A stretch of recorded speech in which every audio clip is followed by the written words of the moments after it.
Hey, what's going on, guys? This is Ty from MasterKicks.com, and today we're going to talk about the numbers on the LeBron 7 Media Day. But before we get into the actual show, I want to show you what the shoe looks like, and then we're going to talk about numbers, and then we're going to talk about resale value and all that kind of juicy stuff. Now, the first time we saw these shoes was last year when LeBron James had it during Media Day. So I'm sure Nike probably saw it, and they saw that this is a colorway that is going to resonate with a lot of people. So why not put it on the market? You know, the brand is smart. You know, this is part of the Edit to Amplify campaign that Nike talked about. They're saying we're going to give people what they want. So, of course, this is the best time to bring it out. People are bored, they're staying home, so they want to be kind of excited. So Nike says, hey, we're going to throw this on the market, and we know a lot of guys are going to want it. So this is the shoe. It has a little bit of gold and purple in keeping with the Lakers colorway.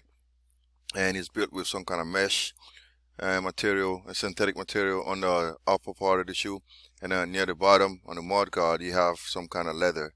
I don't know, I haven't seen the shoe face to face, so I can't tell you how the leather feels like. Then you have your swoosh logo on the side in white, and the 23 on top next to the front. And then you have more pictures here. I'm going to show you some more pictures that I got the other day. So this is more pictures. This is the back of the shoe. You have your LeBron James logo on the back here. 23 on the medial side, on both medial side. And then this is the extension of the tongue. You can see the mesh material, and then synthetic, and then more synthetic leather at the border here. And then this is more some kind of soft tumble leather, I think so, alright? And then more LeBron James logos with a crown and the L23. This is your air bubble at the bottom for cushioning purposes.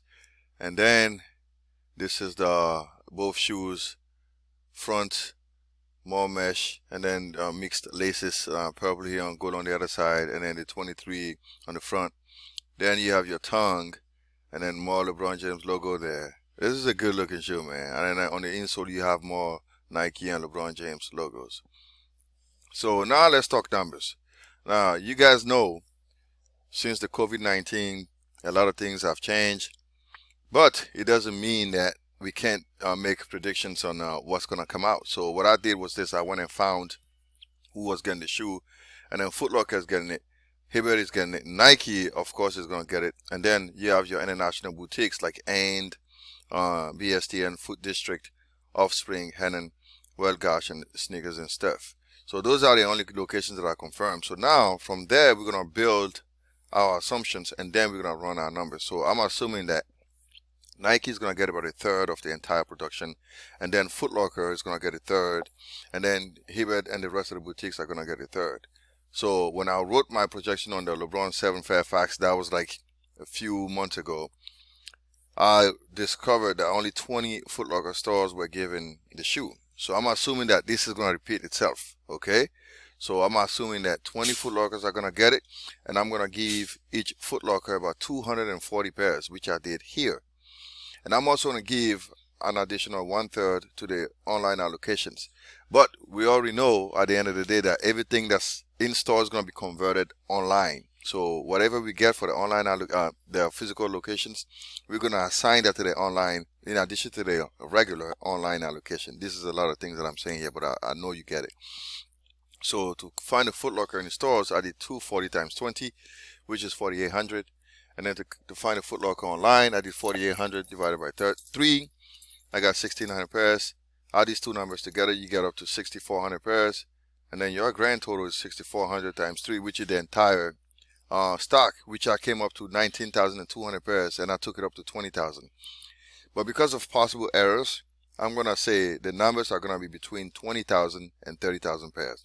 Now, I want to make sure you guys understand, this is just a prediction, a projection. This is not a reflection of reality. So I'm just trying to help you guys out, make your assessment. Okay, so don't quote me on anything, because I'm sure I made some mistakes on it. But it gives you kind of like a picture of what this might look like. Now, the next thing we're going to talk about is resale value. Okay, so I gathered my data, and I'll show you this is between May the 6th and May the 11th, which is today. You can see how the shoes have decreased very rapidly between Wednesday and then Monday. You actually, it's dropping by like $76 a day. based on what we see on the picture there. But don't let that fool you, because logical reasoning will tell you that by the time the shoe drop, the shoe is going to be almost like $0. So there's a model breakdown there. So we can't take this as the reality. So what we do is this: we look at this and we make some inference on it. So what I'm going to say is this: it's probably going to drop to like 320 or 340, or between 340 to 320 by the time it releases. So I'm thinking anywhere between 350 is going to be a good number. So the shoe retails for $200. So after tax, you're going to be paying maybe like $215 or $220. So you're looking at profit margin anywhere between $70 and $90, and your markup is like 35 to 42%. Okay. Now, if you look at the sizes to see the sizes, what sizes to get, I showed you a picture here. You can see that size 8.5 and size 11 fetched on the higher number at 617 and 622, right? So the markup there is like crazy. So it's like 346 and 351, so for 160% to like 163% markup. So I'm not going to give you a breakdown on like sizes 10.5 and 11.5, but you can see that those sizes are just as good, right? Now the only size that sold the less was size 9, excuse me, and that was $350. But overall, this shoe is great. You know, I'm thinking by the time it releases, it's probably gonna sell for like 350. So it's gonna drop, and then within 2 weeks, it's gonna pick back up because it's a shoe that people are gonna want to get.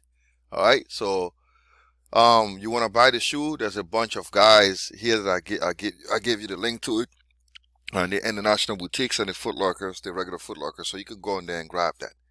And by the way, be sure to check the website because I've released a couple of articles on authenticating your Jordan 1 Royal Toe and all that. Alright, so thanks for watching, and this is Ty from Master Kicks, and stay tuned for more stuff.